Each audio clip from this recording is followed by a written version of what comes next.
अस्सलाम वालेकुम नाजरीन, ब्रेकिंग न्यूज़ शामिल करते हैं हमारे सीईओ राना शकील अहमद की रिपोर्ट के मुताबिक फैसलाबाद गुलाम अहमदाबाद के इलाके डोगर चौक में वाक़ सीवरेज ड्रेन में गिरकर 8 साला बच्चा जाम हक। नाजरीन, ब्रेकिंग न्यूज़ देते जा रहे हैं हम आपको अपने चैनल से। 8 साला बच्चा सीवरेज ड्रेन में गिरकर जाम हक।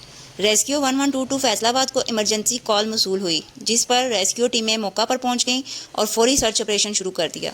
इब्तदाई इतलाआत के मुताबिक मोहम्मद सुहेल वल्द मोहम्मद मोहसिन सकना सिद्धूपुरा गंदे नाले के करीब खेल रहा था कि अचानक पाँव फिसलने से नाले में गिर गया और डूब गया।